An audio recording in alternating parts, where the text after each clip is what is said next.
Howdy Meeps, welcome to the Meeple Syrup Show.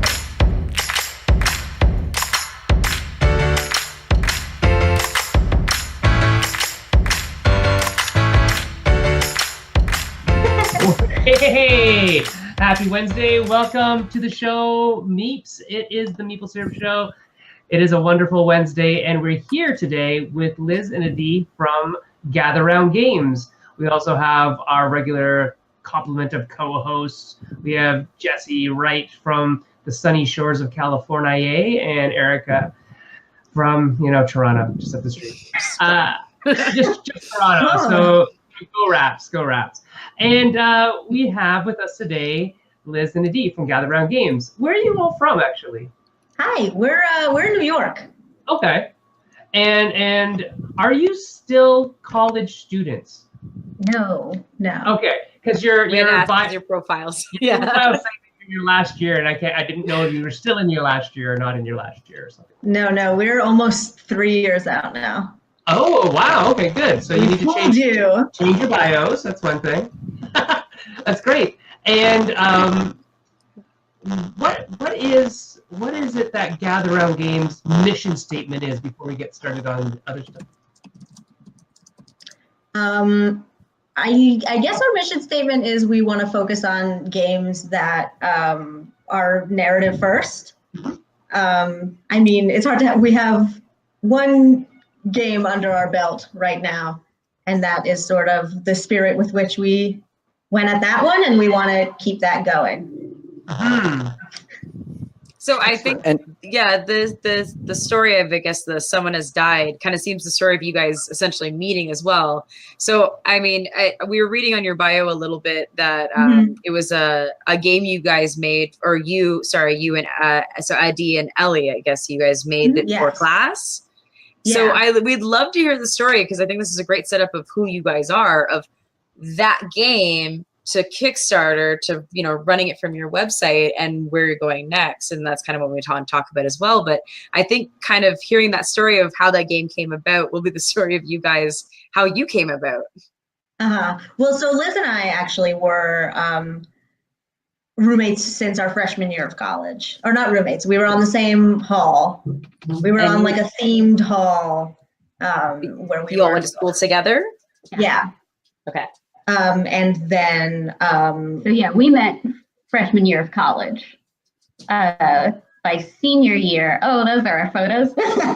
By senior year, we were living together, and our last semester, we were at Wesleyan up in Connecticut.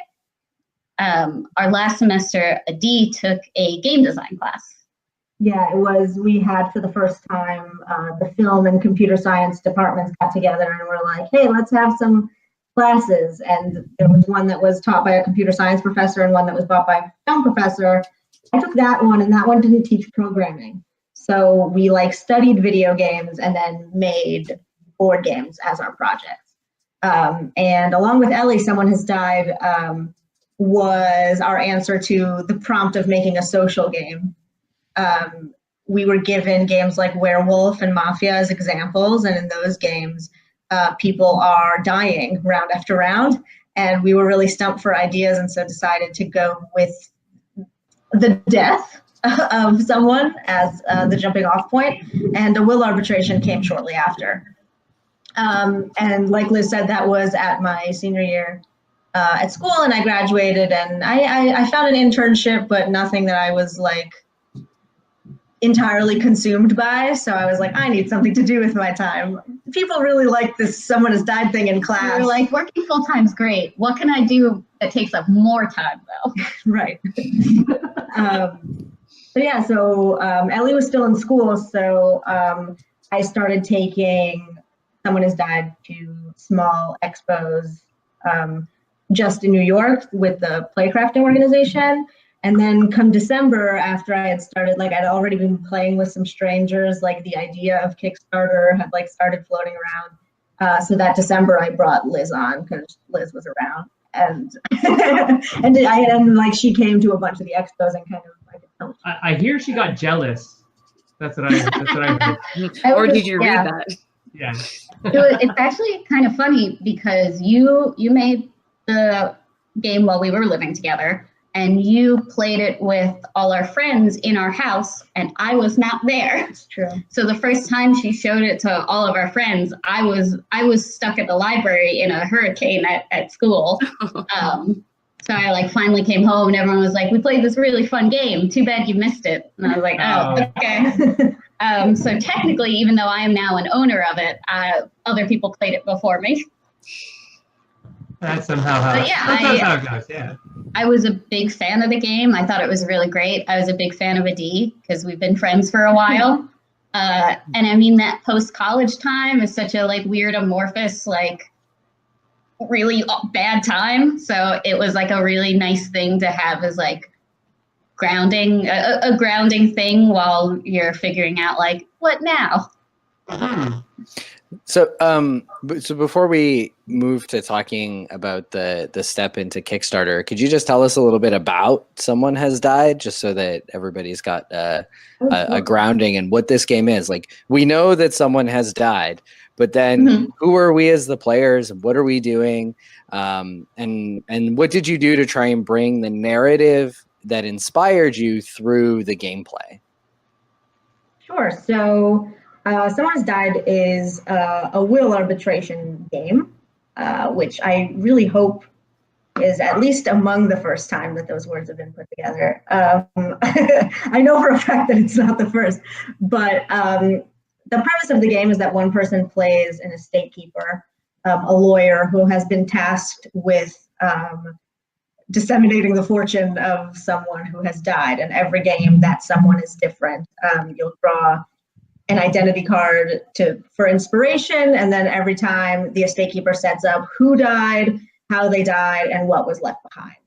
And everyone else is playing people who are attending this will arbitration who have some claim to the fortune. So they are trying to argue to this estate keeper why they should deserve the fortune.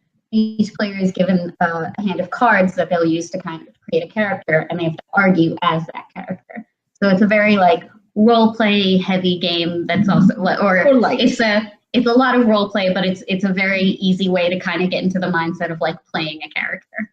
Yeah, we found that because the scenario and the cards themselves are so specific and strange, that kind of constraint makes it a lot easier for people to wiggle through and piece together a story as they go. And yeah, so as we were making the cards, thinking of things that gave players something to go off of, but didn't tell the whole story on the card, that was the main way that I think we could attempt to push forward what we were trying to do. So is it the person with the most convincing story, or is it the funniest story, or is it whatever criteria you set? It's up to the estate keeper. It is a subjective choice at the end of the game, but our one sort of caveat to that is that the estate keeper has to come up with an in-game reason for why they're awarding the fortune. So it could be to the person who's the funniest, but you have to find a narrative reason to give it to that person. Cool. And what, just to dig a little bit more into the nitty gritty of the design, were there any particular cards or identities or roles or situations that you thought, oh yeah, this is going to be a great one, and then you put it on the table in front of people and realized that was a terrible idea? Yep. Oh, we have so many spreadsheets filled with ideas that either like some that ended up on the table and like just fell flat, and then some that never even made it to the table. Liz really wanted to have Alexander Hamilton be an identity in the game. Well, the joke was going to be that the identity was Alexander Hamilton, and then the flavor text would be, my name is Alexander Hamilton. Turns out not many people got or liked that joke, so we ended up cutting it. Like the first, I think we would have got the joke. And we would have liked it. 7 times it hit the table, people were like, oh, I'm Alexander Hamilton. No, My name is Alexander Hamilton. What was that? Nothing. My mic is crackling, apparently. Is it still I was crackling? jamming. Oh, yes. Only when you speak. Sorry. But only when I speak. Yeah, it's not crackling the whole time, is what I mean. It's like not. Yeah. Sorry. All right. Well, you guys keep talking, and I'm gonna go figure out this mic. Ready, go. And I can say that one that you pitched that didn't end up in the game, even though it was a great idea, we just didn't have room for it, was a pardon turkey. Oh, right. And that was a really weird one that people somehow got, though. Like, people played that off very well. All right. I mean, gobble gobble, I guess. Yeah. All right. So, do you have anything else on this, Erica? No. It was great to hear about the game because I really want to hear the journey because a lot of people who watch are either game designers or want to be game designers or want to be publishers or publishers. So it's always nice not only just to hear the story of how you got to where you got, but also a lot of the lessons that you learned along the way, because a lot of people are considering self-publishing, and that's exactly what you guys did. Yeah. Cool. Yeah. So after the Playcrafting expos, and I mean, Playcrafting is a small indie organization that is in New York City, Boston, and San Francisco, and they are growing all the time. But when I first started going, it was like they would host these free expos every 3 months or so in a space, and it was really easy to get in. It was video games and tabletop together, and you could go and get your game in front of people for the first time without the huge convention environment.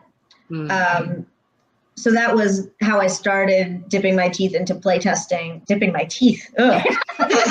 Or mixed metaphors. It's fine. What was I even going for? I don't know, but I wouldn't have known. Sinking my teeth, dipping my toes in.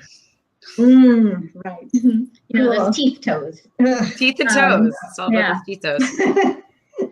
But so we.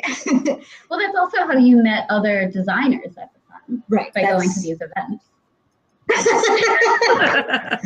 Oh, rude. funny, Yeah, so I started meeting a handful of other designers who were telling me about how they were going to conventions. That's how I found out about the Indie Mega Booth, which was our next step. We applied for the Indie Mega Booth, and that December, right when Liz joined, we found out that we got it for PAX East. And for anyone who doesn't know, Indie Mega Booth is an organization that takes indie teams to big conventions like PAX East, West, GDC. And they're a little more video game focused, and actually as of late they dropped tabletop entirely, but that's a different conversation. Yeah, when we were attending, they had a tabletop section, which was so we were able to attend PAX East, which was really our kind of first convention other than these small ones in New York City. So it really was jumping in teeth first. Running joke. And how was that first experience at PAX East for you? Terrifying. We made it. We lived. Yeah, we brought, Ellie came out and we found one more recruit to come with us to Boston. So it was just the four of us and at the time, Indie Mega Booth had it set up so that all 10 tabletop teams were on the center of the show floor for the entire 3 days. It was 3 days then, at least, thank God. I think if it was 4, we would have actually keeled over. But so it was just like 4 of us. We were all 4 women who had never been in this kind of environment before, let alone exhibiting something in this environment before. And aside from being exhausting, it was also really, really wonderful. Oh, it was so fun. Like we were playing the game nonstop over and over again. We whipped up like a last minute prototype that was like a tuck box, yay big, that had 108 cards in it. The full game ended up being 163 after all of our stretch goals and stuff. But so we had our first deck. We like made sure that we had art for every card. It was a scramble to get ready for that. And then people responded to the game amazingly, like in a way we couldn't have even expected. And yeah, and at that PAX East, we were still 6 months away from the Kickstarter, but it was great for building our newsletter, building a bit of a social following. Yeah, we had a lot of people who played Someone Has Died with us at that first PAX East in 2017. who we saw either the next year at a different convention in Boston or on the East Coast, who would say like, yeah, I saw your game at PAX East, and like I played this character who had this thing, and like remembers the details perfectly. So that was really encouraging, obviously, that it stuck with people that well. Yeah, you want to be memorable, sure. Yeah. Yeah. But I think that's, is my mic still crackling or no? No, you're good. No, you're good. Yeah. That's what refreshing your screen does. So one of the cool things about how we build memories, I'm a psychology guy, so, is that it's through stories. And so it does not at all surprise me that when you're saying that people remember the characters, because you guys curated a bunch of cards. I looked at some of them on the website, like they're really interesting graphically. They're simple, but profound. All the rules are different. And you're making people tell a story about this odd set of stuff. That's just going to stick in their memories. And if they're laughing while they're doing it, then you've got all the rest of those neurochemicals going on where you're just bathing the brain in all sorts of positive reinforcement, endorphins, all that kind of stuff that makes memories really, like happy memories, stay on. And so I think you've got a really good recipe here for people remembering your game. And when Jesse came back from the last PAX, he said, we've got to get these people on. They've had this cool game, and they have another cool game coming. So we'll talk about that in a bit. But I wanted to talk to you guys first about something you alluded to when you said there was just 4 of you doing all this stuff. And so when Jesse had pitched us, you guys coming onto the show, he said, and they do everything. You guys are taking care of like almost everything with the 3 or 4 of you, 3 of you, really, right? Well, so the Gather Round Games is just the 2 of us. It's just the 2 of you. Yeah. And Ellie was just the Ellie was the co-designer of Someone Has Died, and she also was the concept artist. Okay, so cool. She did all of the physical sketching for the game. She also came up with a bunch of the card ideas, and then I ended up being the digital illustrator and also the graphic designer. Okay, excellent. So tell me, in your roles in Gather Round Games, A, what roles are there? And B, how do you divide all that up? We could probably stand to be a little better at that, to be honest. Liz takes on a lot of the community management stuff. Once we started doing Kickstarter and we teamed up with BackerKit, Liz kind of took on the brunt of handling shipping logistics, customer service, rewards, spreadsheet, like even now, like, yeah, that's something that I'm terrible at. Oh, I do remember when I first joined the team in December 2016, I think like we had our official conversation of like, okay, I'm a member, and I'm like, I'm gonna clean up your spreadsheets. Because you had all the game, I think it was the card idea spreadsheets that was just like a mix of things. And I just remember that was my first thing of like, just parsing through all these strange, weird ideas and making it look better. So yeah, I do a lot of the like community management stuff, and then Nadine does everything else.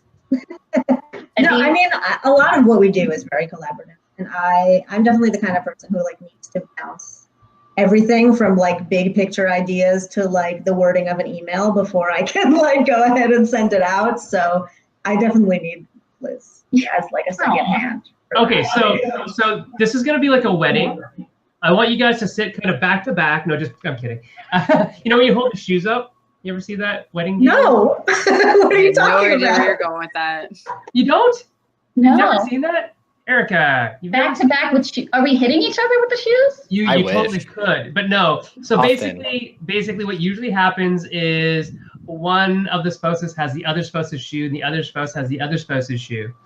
And when you say, then the MC would say, okay, who does the dishes? And somebody would hold up their shoe.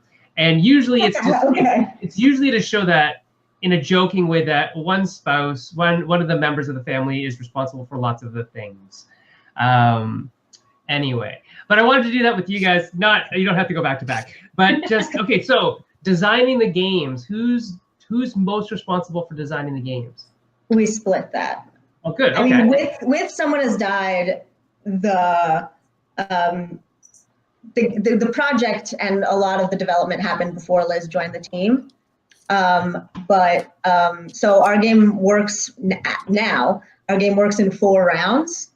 We have the introductory statements, the interrogation round, the recess round, and the final statements. And the recess round did not exist before Liz joined the team and is one of the funnest parts of the game. So my living legacy. That is definitely like our collaborative area. For development, it sounds like she did. Yeah. Oh, I guess so. Fine. Development. Okay, good. So You but you're developed it. development. Yes. Graphic design. Who does most of the graphic design? Me. Okay, so that's a D. What about illustration? Do you hire out illustrators, or are you still doing that mostly yourself? It's me and Ellie for someone's side. For future stuff, we haven't figured that out yet. That's it. That's future use problem, right? Yeah. Future AD can figure that one out. And future Liz will tell her what to do. Let's see here. What else? So logistics, so like shipping and distribution and that kind of stuff. That's also AD? Okay. Negotiating with printers as well, or like figuring out how to the manufacturing aspects. I guess I do most of that, but He does a lot of budget, or like handles our budgets, and honestly has nailed it. Okay, so she writes in the spreadsheets and then you clean them up. yeah. Okay, cool. Customer service. Liz. Okay, and community management. Mhm. Okay. Also Liz. Do you guys have a big community following yet? Sort of. I mean, we have. I think it's great. Yeah. I mean, we've had a good amount of people sort of like stick through it with us. We have our like handful of people who will like react to everything we post and that are very supportive of us. Great. So you have your. Yeah, I mean, I don't know the numbers off the top We of should my probably head. know that. Shouldn't we? I should know that. That falls under my. I know our Kickstarter numbers. But. Yeah. What about? Oh, you said customer service. Liz does customer service. So like sending out replacement parts and things. Is that what you're talking about? Yeah. Excellent. Okay. What about marketing? We share that. Yeah. I think Liz does the brunt of like the actual tweeting, but I'll be like, hey, Origins is coming up. Like we should tweet about Origins. This is my way of reminding you that we need to tweet about Origins. Apparently, Liz, you should tweet about Origins. Okay, great. Yeah. What other roles are there, Jesse and Erica, that you can think of? Well, while we're thinking, follow up on that one. What kinds of marketing do you actually do? You just mentioned tweeting, but is there more to it than that? Is that all you guys do? I mean, I think a huge part of our marketing is like showing up places. Like it's just making the effort to go to PAXs and to BFIGs and to whatever we can afford to go to. Yeah. I mean, it's a lot of social media, obviously. We started building our email list pretty early, so that was a big one for us. Especially like pre-Kickstarter, we were really focused on getting emails.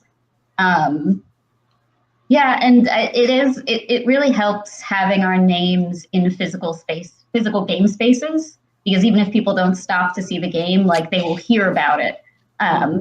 So we'll have plenty of people who say like, I've heard about this game just from the grapevine. Right. So the name of the game, not necessarily Liz or a D, but no, somewhere. people don't need to know our names.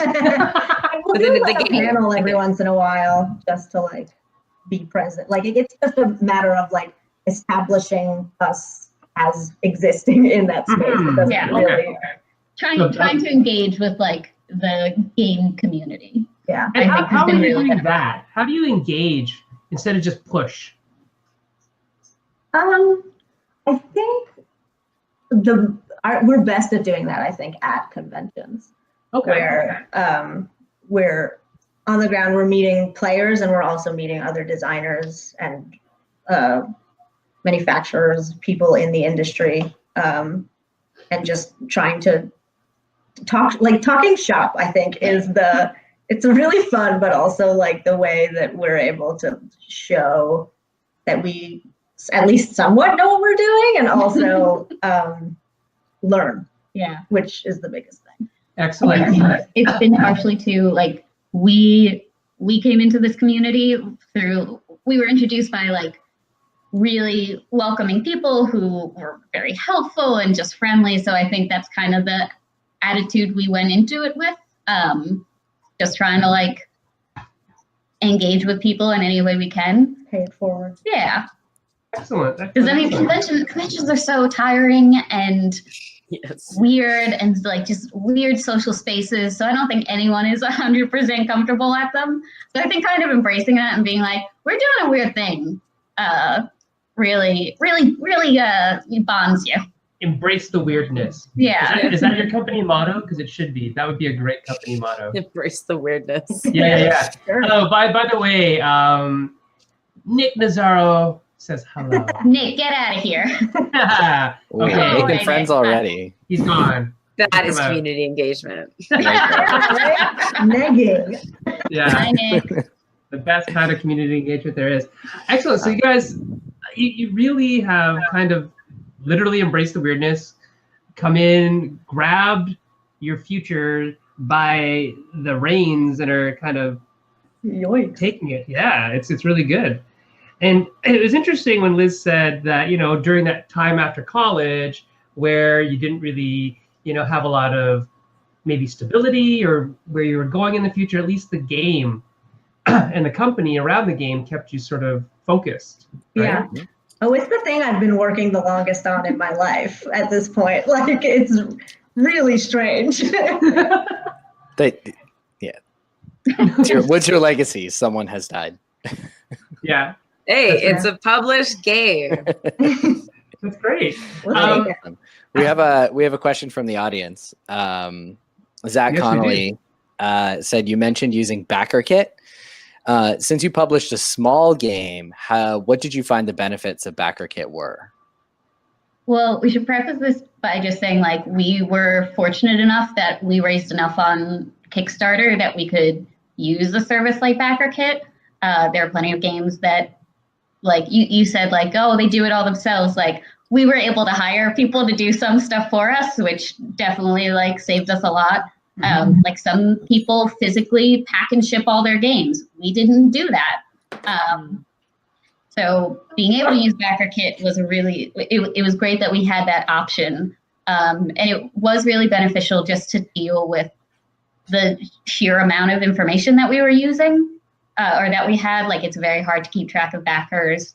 So it was it made it a lot smoother to keep track of all that information. Yeah, there's probably a certain number, and I'm sure it varies based on the person and their like personal stamina with how many times they can like lick an envelope and close it. with our, it was a relatively small game, but we did have a backer base of like 1,700 people, and I don't think we would have been able to pack those boxes as efficiently as BackerKit could have. And since we had the means, we went ahead and did it. And we should talk about that a bit because you guys had a really successful Kickstarter for not only for first-time creator, but for a card game in general. Because you guys did over $50,000. Yeah. And so, I mean, it would be great to hear a little bit of the lessons you sort of learned going through the Kickstarter process, because I think that's the scary part for a lot of people is the unknown of like, what is that like? Yeah. I feel like there's so much out there about this process, and that like in order to get ready for it, like we read so much of like what's already out there about the process of kickstarting that like it feels a little bit like a broken record. But well, it's good to say. I know everyone goes obviously like the Stagmeyer like blogs and things like that, but it's great to hear personal experiences of this is what happened to us. Totally. And there's like a lot of things that like, for example, like I'm just saying the Stegmeyer blog because you did, but like there's a lot of stuff that will be written that like you either don't necessarily have to do or you could do and then like won't work for you. I think a lot of it is the luck of it. No, it's what I like to say is like we put in a lot of work. We put in about 1.5 years of going to conventions, building the newsletter list, working on the game, deciding what our stretch goals were going to be, deciding what price we could set the game at to like set ourselves up to meet the goal, like networking. We did the whole thing. but there is a component of luck involved, and like if you don't put in the work, you won't get lucky. But we did put in some work, and we got lucky. Yeah, there are plenty of rules as far as doing a Kickstarter, and I think the most important thing to remember is like you can follow every single rule and still fail. And there are plenty of projects that follow that ignore every single rule and make tons of money. So I think it's important to keep that in mind and just keep perspective that like there is that like luck is such a huge part of it that it's not always a reflection on the game or how much work you put into it. Yeah. So I think that's very poignant because there's a lot of times when the so-called experts will come out with all their rules and all these, you can't start on a Monday, you have to do it, launch on a Tuesday, and et cetera, et cetera. And then something comes along and just blows that rule out of the water. So, I mean, there's no hard and fast rules. I think there's heuristics and there's kind of, good ideas, but you're right. So on that topic, was there anything that you did with your Kickstarter that you thought was breaking the mold or doing something different or special at the time? That's a great question. At the time? Yeah, because this was 2 years ago. Certainly the rules have changed. Right. That's true. No, I feel like that we were so desperate to sort of rules. fit the mold. I think maybe one of the things we did that like now in retrospect, I feel like we probably shouldn't have, was we set it up to have a huge boost in content on a specific stretch goal. And it wasn't something like set in stone, like, oh, we'll add this card and it'll have like a UV foil, right? We were like, if we hit this amount of money, we can make the game bigger. Like, we'll just add more cards to the game. And we hit that stretch goal. We also hit an expansion stretch goal. And what we didn't realize at that point, it's like, oh, it's going to take us another 6 months at least to make all the content to now expand this game to be like a third bigger than it already was. So that I don't think people do anymore. I think people have learned better than doing that, or at least they'll have the content sort of ready on the side, and then they'll be like, "Oh, we'll do this maybe." We did not have that content ready. Yeah, we had to come up with ideas, and like obviously we had some set aside that we were sitting on for in case we had this. But we had to come up with the ideas. We had to play test them. Once we settled like which ideas we wanted, we had to come up with art for them. And that was really the point where Ellie would do the concept draws, and then Adi would have to digitize everything. And they were under a pretty hard time crunch to do this by our production deadline. And that's when I was in the corner like, you're doing great. Good job with the art. So you're also the cheerleader. I did. There you go. That's another rule. It's important. It's a really important Well, rule. I made the effort by writing a lot of the flavor text on the new cards. So all those dumb jokes are mine. That's some of the most memorable stuff, though. We have another question from our audience. Brad Batchelor, one of our Patreons, asks, any surprises or anxieties during production or fulfillment? All the surprises and anxieties during production or fulfillment.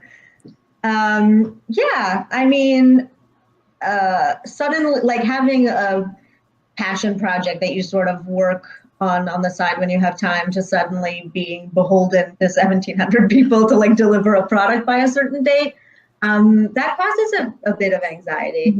We had so it was our first time working with a printer and like submitting files and stuff. We had decided that we would get it all to them in March.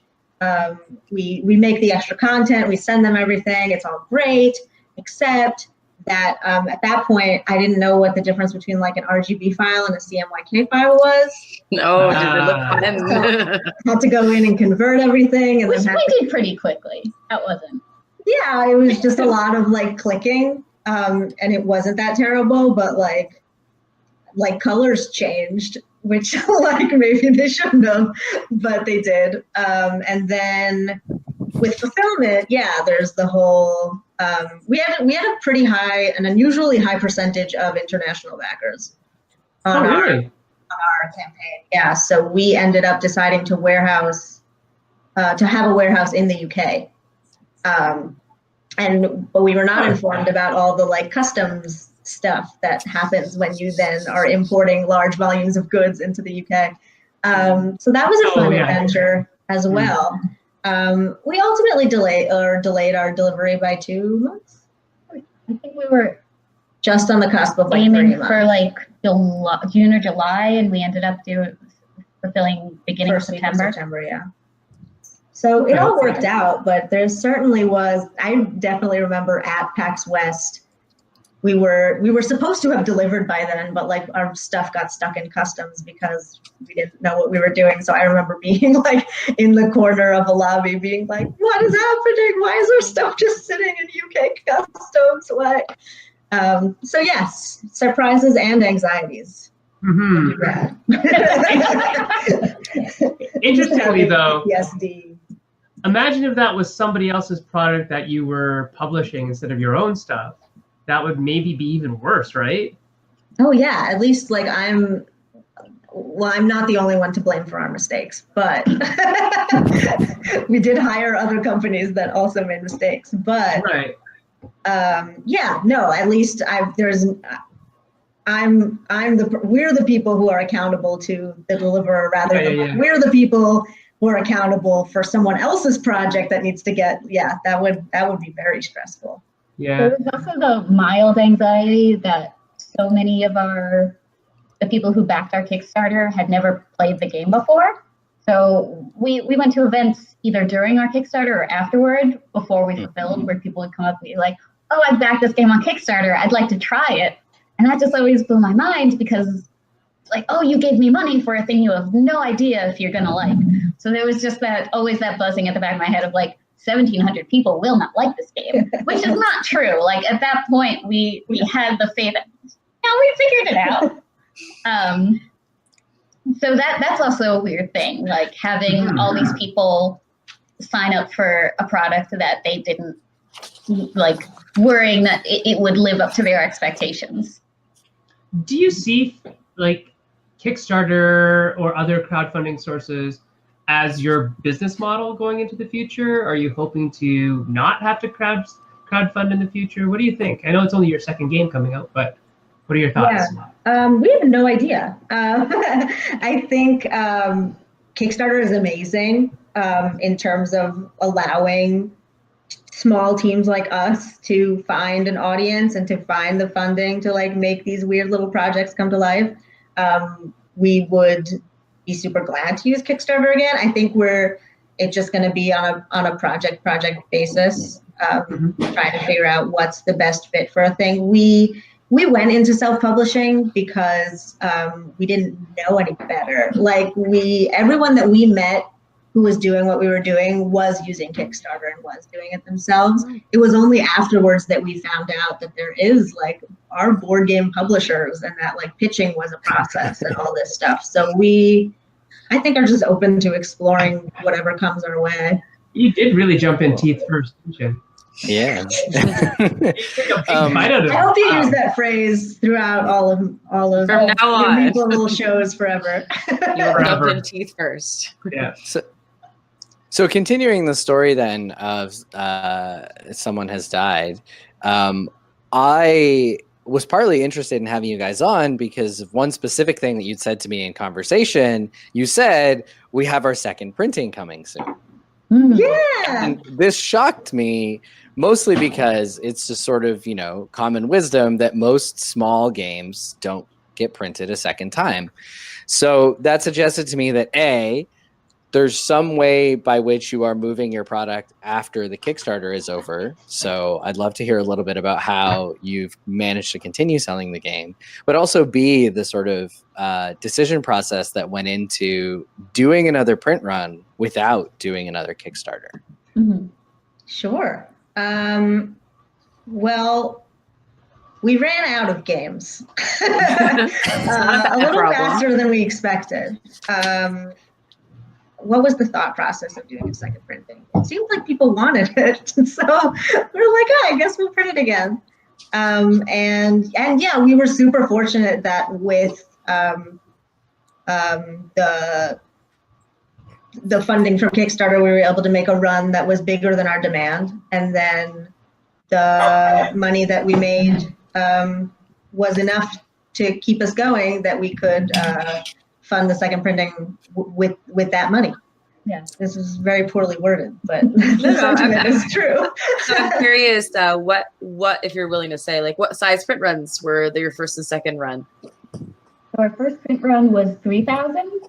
Okay, that's a good print run. A little over half of it went to Kickstarter backers. Yeah. So we started selling post Kickstarter like mid-September. Yeah, like early to mid-September. And we ended up selling out at the end of December. Wow. And we had some pretty big events that we went to in that time. Like we were at PAX West selling. That was our first like official like selling on site convention. Mm-hmm. We did Rose City Comic Con and XOXO Fest like the next weekend. Yeah. And then in December we had PAX Unplugged, which is like a huge tabletop convention. It was huge, so we did very well. Excuse me. Yeah. Well, you guys moved like 1,200 units in like 3 months. I gotta say, most people would find that pretty great. Yes, we also were. So we are working with our fulfillment company, Black Box, is who we're working with, and they have a wholesale facing store. Okay. So so we were able to get into like small retail shops across the U.S. like with very little work on our part. Okay. But that's great, because I think that's the sort of game that fits in those like little boutique shops, right? Yeah. Because it's interesting and quirky and kitschy and cool, as opposed to like, you know, Pandemic or something like that. So that's really interesting. I like that. How many units did you guys shift manually by hand at these various conventions in that 3-month period? It wasn't the whole remainder, was it? No. I don't know the numbers off the top of my head because we're terrible at that. Okay. But I mean, so what we about did like a Pacific Northwest adventure where we shipped out at least 100. More than 100 for sure. I would say in the Pacific Northwest we did PAX West, Rose City Comic Con, and XOXO, and that was like a total of like, let's say 7 convention days, because Rose City and XOXO overlapped. We had a Friday, Saturday where we did the day from 10 to 6 at Rose City, then for 7 ran across the street to XOXO and were there until midnight. It was a mistake. That was exhausting. But yeah, we probably moved about 250 games during that like weekend at least. Wow, that's great. We don't know what like the direct sales of like handing out a business card, how that. Yeah, Unplugged was also very weird because we brought a certain amount of games that we sold out of. So we started doing online orders because we had a certain amount left in our warehouse that you could order online. Mm-hmm. Then we ran out of those, and we had games in our UK warehouse that we decided to ship to the US. But it didn't make it in time, so we had like a very brief period where we were out of stock, but we just had like a couple hundred games like on a ship in the ocean somewhere that we were waiting for. So we got those in and then sold out of those, and then we were like for reals sold out until our second until now. Yeah. That's really amazing. That's great. 3,000 is not a bad number at all. That's amazing. And again, I think that for a con game, like a game that you'd buy at a convention, what is the price point, like the MSRP on this? It's 25. Yeah, so I think that's a great price point for selling at a con too. It's that kind of, oh, that looks cool. They don't have to think too much about it. They can buy it right away. We have a question from another viewer, Reed Muscola. Hopefully I'm saying that right. Correct me if I'm not. Reed asks, what marketing source, mailing lists, social ads, convention presence, etc., brought in the biggest following for you? What do you think? Honestly, probably Kickstarter was the biggest one. Okay. Because Kickstarter has a built-in community, and not that it's like a given that you will get those numbers, right? You do have to go to the conventions, and you have to have the mailing list, and you have to have all this stuff for Kickstarter to be able to supplement that. And then it's hard to, or we didn't, so when we first, another thing that we didn't know when we did a Kickstarter was that reference links are really important. And we like didn't figure that out until like after we hit launch, and like it was too late to properly do the reference links. Yeah. So the one reference that we know worked was our friends at Lay Waste Games included us in like a newsletter one time.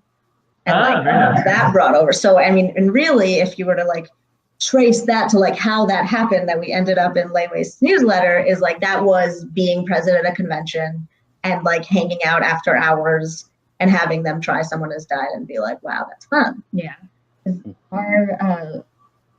So we launched our Kickstarter September of 2017, like a couple days after we got back from PAX West.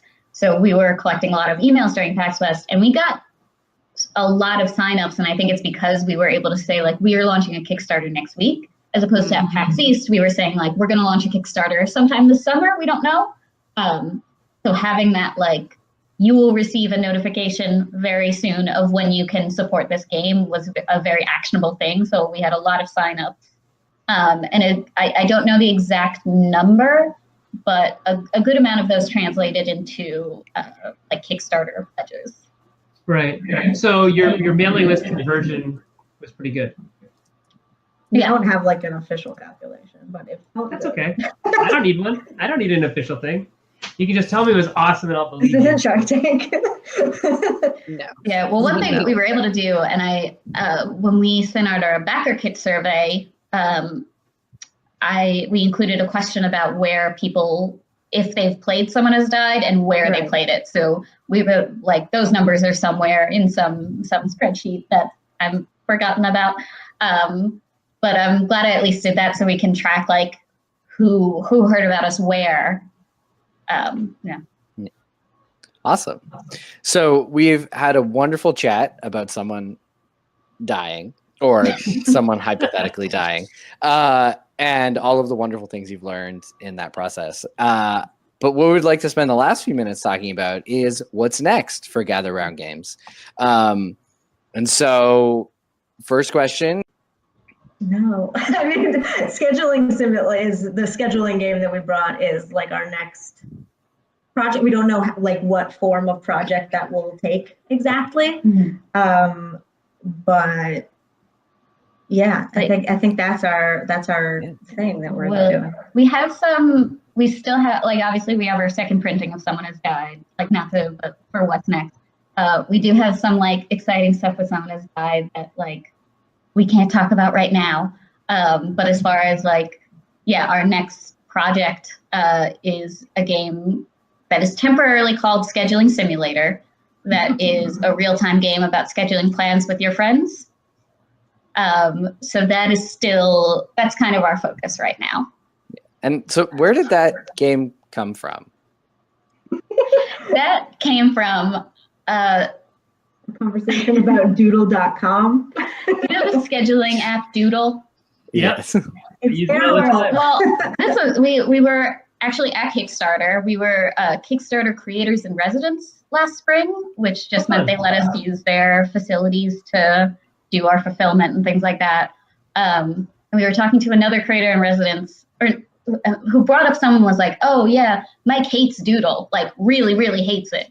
I was like, how do you hate a scheduling app with that much like passion? And I was like, I get it. And then he walked up and I was like, hey, I heard you hate Doodle. And he goes, oh, I hate Doodle. And I was like, this is amazing, like how much hatred in him it inspired. And I think he said something offhand. It's like, oh, that's great flavor for your next game. And we were like, ha, ha, ha, ha. And then I opened a notebook. And then it seems to be, and we were actually on our way to a game event in New York City. And we were driving there. And Adi is just in the passenger seat, like furiously taking notes about what this game could look like. So it was very much like, Because I feel like we get that a lot, and I'm sure tons of game designers do, where someone will offhandedly say, like, you should make a game about this thing. And, like, it's a ha ha ha. And this was one time where he just went, like, hold on. Yeah. So tell us a little bit about, then, this game that is about hating Doodle, I think? I don't think Doodle would like that. I think they would love that. Yeah. Because that Monday app is coming for them and they need more press. But so it's a game where each player has their own personal calendar that kind of flips open with the days of the week. And you have cards in your hand that represent certain activities that you're doing with your friends. So you are trying to find someone at the table that has that matching activity card and find a time slot in your schedule that you can both do it. So once you do that, you exchange those cards and slide them into those slots, and then you've scheduled a plan. So it wasn't always real time. In fact, when Jesse played it, it was, I think, the week before it had just turned into a real time game. So we're still figuring out, like, what are we doing? But yeah, we were trying to capture that chaos of trying to corral your friends into a single plan. Yeah, it was amazing. It's the first time in my life I've ever had a full calendar that was involved coordinating with other people. Like, it was a fully planned week. It was incredible. Everybody else around the table was like, this is a nightmare. And I was just like, no, this is fantastic. My calendar never looks like this. so popular. You're training people to make calendars. There you go. I think when we first started, so the other, like, you are responsible for your own calendar board, so you don't really see other people's calendars. And I think what really tickled us when we first started making it was the idea of a scheduling battleship game. Which is that kind is of how a really it started, good like, description of it. It's like real-time scheduling battleship. Yeah. But, like, also go fish somehow. Yeah. Where you're trying to sink your own battleship first. Yeah. Yeah. Who can drown in social obligations? Yeah. That's the tagline. Yeah, so we're still working out kinks on that. Yeah, the mechanics still need to be set. Right. And so how are you guys going about doing that? Are you part of local design groups? Do you just continuously recruit your friends and then make new friends when your existing friends get tired of playing your prototypes? What's the strategy for working on this project? Well, here in New York, we're really lucky that we have a playtest group that is, like, super active. They meet twice a week. And we don't go twice a week, but we try to go as often as we can. And yeah, that has a great group of designers who have been really friendly and welcoming to us. And I think we have not bothered our friends about this one too much yet. Someone has died they were totally sick of. It was like, I need to earn their trust back and then try to get them to play this one. This one's also a lot more limited in terms of, like, space. I don't know, like, I live in Brooklyn. There's, like, no where. Remember, we were trying to play test it at my table in my old apartment, and, like, we because you've got to have be able to position in a place where we could open the booklet and not see each other. I mean, we'll figure it out. So when we were first testing it, it's like a 3 to 4 player game right now. And when we were first testing it, just the two of us, we would play it where Dee would have her board and I would have 2 boards on each side of the room, and I would just run in between them. Because by the time I got to one board, I would totally forget the schedule on the other board because I'm an idiot. So it was good when we got to the point where we had more people to actually play it. And that was the impetus. Like, I think we were very hesitant to bring this out to people because, like, it's the like first thing we've worked on since someone has died. It's the first, like, true co-design that we've ever done.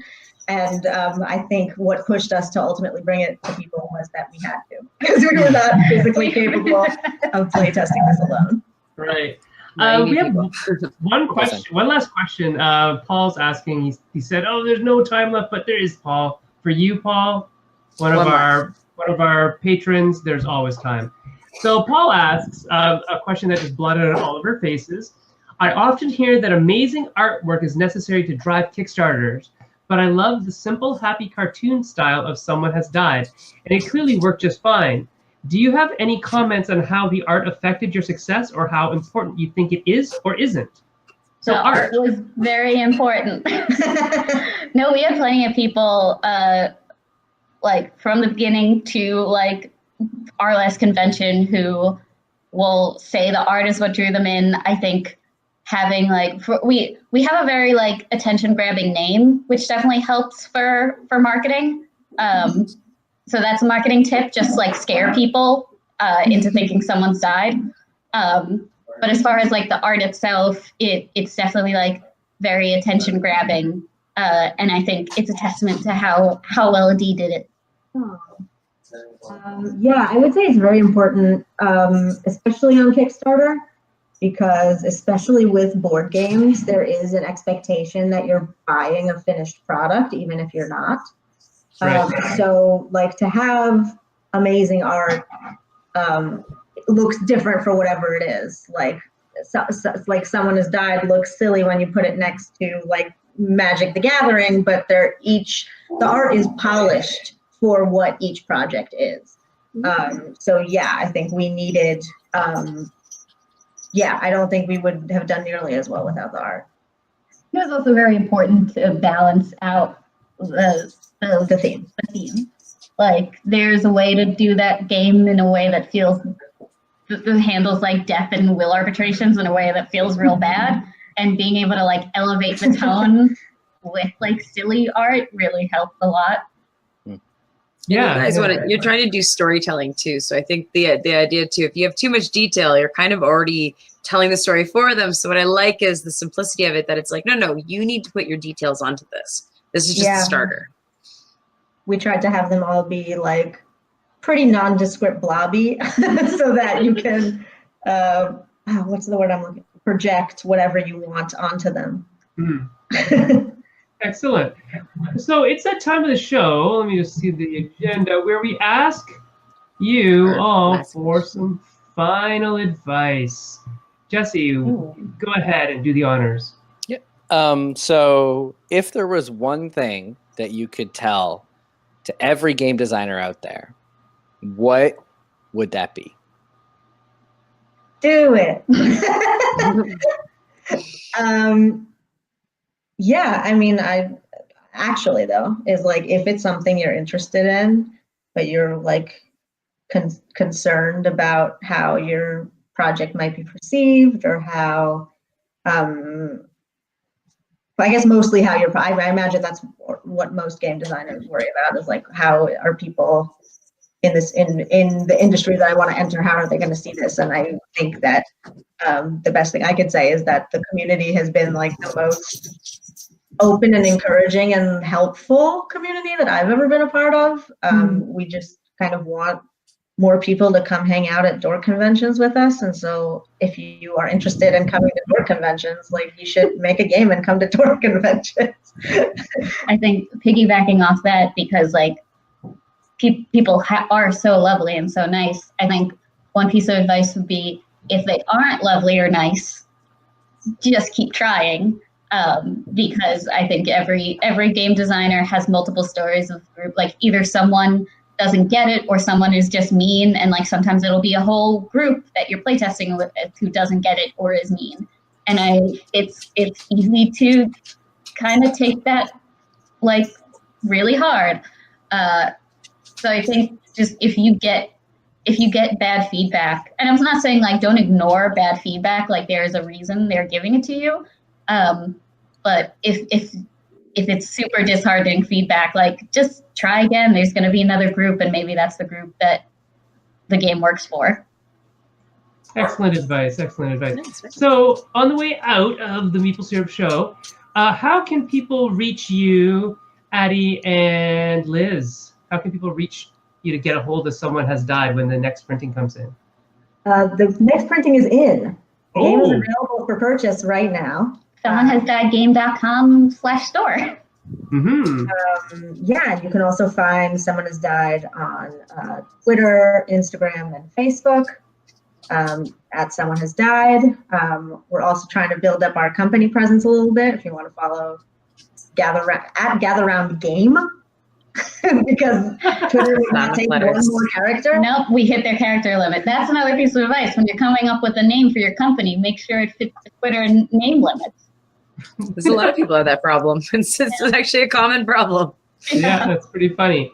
And you can find me at Senfeng Lim. Jesse, you're at TT Void, even though you never look at it. Mm-hmm. Eric and Erica, where are you? At Frenemy Games, but Frenemy with an I. At Frenemy Games. So that's our Twitter handles. And hey, we just hit a milestone today, actually, or yesterday maybe. We are over 500 people on the Meeple Syrup Shop Talk group, yeah, which is wonderful. And Adi and Liz, are you guys on that group yet? I don't think so. So no. Make it 500. We will have to invite you. Oh, that's awesome. Okay, we'll invite you to the group, and we'll have 503 or 4, which will be amazing. We've got a lot of great people in the group. If you'd like to talk about the industry, the hobby, and some of the issues that maybe aren't talked about in other spaces, it's a great place to be. It is a private group, but we're pretty willing to give you a shot. Even Paul Saxberg can join. That's great. And another thing, we have now over 1,000 likes and followers on the Meeple Syrup page itself, which is wonderful as well. So we'll see how we're gonna have to do something, because Erica made a promise that we would do something. Oh, we want to do a giveaway of some kind. Well, so we're almost at 1,000 on the page likes, but we have over 1,000 followers. It's a weird one. I don't know which is which. So, but the goal was when we hit 1,000 page likes. Who follows us but doesn't like us? I don't know. We actually have more followers than likes. I don't quite get how it works, but that's okay. We're almost at 1,000 likes, but we're over 1,000 followers. Nice. And I don't know what the Twitter's at, whatever. But anyway, our goal was something fun to give away. Oh, Twitter's always been over a couple thousand. It's been at 2,000-3,000 all the time. But that's an easy one. You just follow and let it go. The other thing, by the way, we've mentioned a bunch of people who like Brad Batchelor, like Paul Saxberg, like Zach Connolly, who are our patrons. You can follow our patronage, or you don't follow it, but you can become a join patron. Our Patreon. Yes, at www.patreon.com/Meeple Syrup. And there's a bunch of stuff that we'll be giving to people who support us. You can support us at a $2 level or $5 level, above that, and there's shirts and buttons and patches for the higher level things. For people who support at a higher level, we will also do some work in terms of doing like a high level review of a sales sheet, that kind of stuff, after X number of months of your patronage. Okay, so go check it out, patreon.com/Meeple Syrup. And tomorrow or the next day, in fact, I think I'm releasing a video of how I punch holes in chits. So you can get to see me hammering on my insider information. All that insider information you always wish you knew. That's what's going to come out there. And we also have a couple other interviews that Jesse's located in our archives from the vaults that we might be able to show up there too. So patreon.com/Meeple Syrup. If you're a patron, you'll get access to a whole bunch of special stuff. So I think that's it for the show. Thank you everyone for watching. Thank you for all the people who are commenting on the feed, who are asking questions to Liz and Adi. And thank you so much, Liz and Adi, for joining us today. Thanks for having us. Yeah, thank you. We hope to see you guys soon. And I really want to play this real-time scheduling game because, like Jesse, I super enjoy real-time games and we'll be at scheduling. Origins. I will not be at Origins. Damn. All right, next one. But Erica, will you be at Origins? No, I can't. It's Father's Day. Oh, that's right. Both of us can't be at Origins. I would love to, but they've got to stop putting it on like important weekends. Will you be at Gen Con, Liz? Yes. Okay, I think we'll all be at Gen Con. Kineticon, Gen Con, Shucks. Okay, so I'll be at Shucks. I'll be at Gen Con. Okay. Jesse will be at KubaCon this weekend. Yeah. So all y'all out there in California, we'll go see Jesse out there. Erica and I will be in Toronto at where? Porterspiel. No, I will be at Porterspiel. Anime North for me. Anime North. And Anime North for me this weekend. And then we'll be at Fan Expo in August and at Proto-TO in September, right? And Jesse will be back in Canada. I'll be back. We'll I'll be a also be at Proto-TO. Proto-TO then. So We're trying to encourage our local scene to go up. We need more things here. Yeah, and see, look, Paul is saying, I hope to see you all at Shucks, and I hope to buy a copy of Someone Has Died at Shucks. So that's great. So you already got one sale for Shucks, and I'll be there as well, and I'll buy it there too, which is wonderful. Awesome. I'll bring exactly 2 copies. Yeah, No more. copies. Yeah. So thank you very much, everyone. We'll see you all next week. Just a quick view here of what we're doing over the next week. Next week is dissecting the game. We haven't picked a game to dissect, Jesse, or a genre, and Erica's not going to be here. We'll talk about it offline and make an announcement tomorrow. Yeah. Erica, what's your most hated genre of game? Because we'll do that one. Why am I not here next week? What am I missing? I don't know. It's just in purple. Erica away. Oh, why am I away? I don't remember being away. It's May 29th. Oh, I know why. It's my mom's birthday. It just occurred to me what date it was. Mom. It's the 29th. It's my mom's birthday.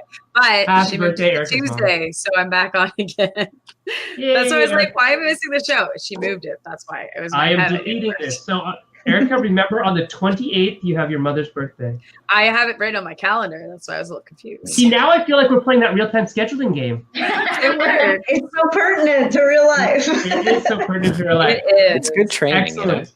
It is. And on that note, we're going to end the show. We'll see you guys all here next week when we dissect the game. We don't know which one, but we'll announce it tomorrow. All right. Ish. Okay, bye. Bye. Thank you. Thank you for listening to the Meeple Syrup Show. If you'd like to support us on all of our projects, please check out our Patreon page. We can be found at www.patreon.com/Meeple Syrup. Until next time, make some great games.